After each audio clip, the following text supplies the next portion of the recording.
Sanjay Pandey Bhojpuri industry के खलनायक। इन्हें बचपन से ही एक्टिंग में काफी लगाव था। इन्होंने 9वीं कक्षा में पास होने के बाद ही इन्होंने एक्टिंग में जाने का फैसला किया। भोजपुरी किस्सा टीवी पे पेश है संजय पांडे की कहानी। संजय पांडे भोजपुरी इंडस्ट्री के इतना बड़ा खलनायक कैसे बने, आज मैं आपको सारा कहानी बताऊंगा। संजय पांडे का जन्म 12 मार्च 1972 को उत्तर प्रदेश के आजमगढ़ जिले में एक मध्यम वर्गीय ब्राह्मण परिवार में हुआ था। इनके माता का नाम मालती पांडे है और इनके पिता का नाम इंद्रदेव पांडे है। संजय पांडे भोजपुरी के उन गिने चुने कलाकारों में शामिल है जिन्होंने भोजपुरी इंडस्ट्री को अपने दम पर खड़ा किया है और इतना बड़ा मुकाम हासिल करवाया है। उन्होंने अपने भोजपुरी फिल्मी करियर की शुरुआत साल 2002 में ही कर दिए थे। संजय पांडे के निजी जीवन के बारे में बात करें तो इनकी शादी सन 2000 में हुआ था और इनकी पत्नी का नाम रागिनी पांडे है और इनके पास एक बेटी है जिसका नाम संजना पांडे है। संजय पांडे अपने पूरे परिवार के साथ मुंबई में ही रहते हैं। संजय पांडे की एक्टिंग और करियर के बारे में बात करें तो इन्होंने अपने भोजपुरी फिल्म करियर की शुरुआत साल 2002 में भोजपुरी फिल्म कहिया डोली लेके अइबा से खलनायक के रूप में किया है और इसके बाद इन्होंने केवल कुछ फिल्मों में काम करने के बाद उन्होंने फिल्म इंडस्ट्री को छोड़ टेलीविजन की ओर रुख कर दिया था।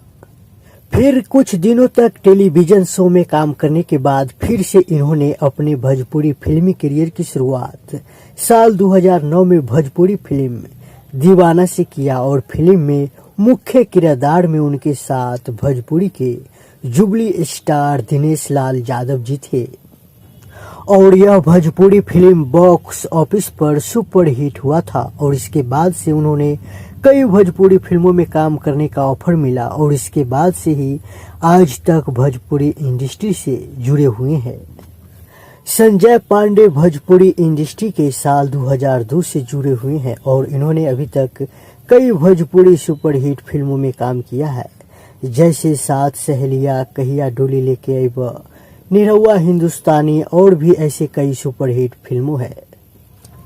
वर्ष 2018 में इन्हें भोजपुरी फिल्म निरहुआ हिंदुस्तानी 2 के लिए सबरंग फिल्म अवार्ड्स में best actor in negative role से सम्मानित किया गया था और वर्ष 2020 में संजय पांडे को भोजपुरी फिल्म रेम्बो राजा के लिए ग्रीन सिनेमा अवार्ड्स में मोस्ट पॉपुलर खलनायक पुरस्कार से सम्मानित किया गया था और वहीं वर्ष 2021 में इन्हें शिक्षा मंत्री डॉक्टर रमेश पोखरियाल और उत्तर प्रदेश के उप मुख्यमंत्री दिनेश शर्मा ने उत्तर प्रदेश गौरव सम्मान से सम्मानित किया था।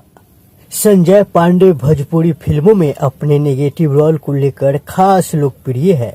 कई भोजपुरी फिल्मों में अपने एक्टिंग का लोहा भी मनवाया है।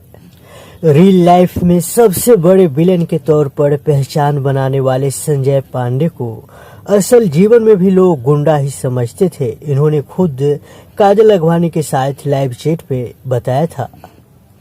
दोस्तों, वीडियो अच्छा लगा हो तो वीडियो को लाइक भी कर देना और मेरे इस चैनल को सब्सक्राइब भी कर देना। और आप भोजपुरी एक्टर्स के किसके बारे में कहानी जानना चाहते हैं, आप हमें कमेंट करके बता भी सकते हैं।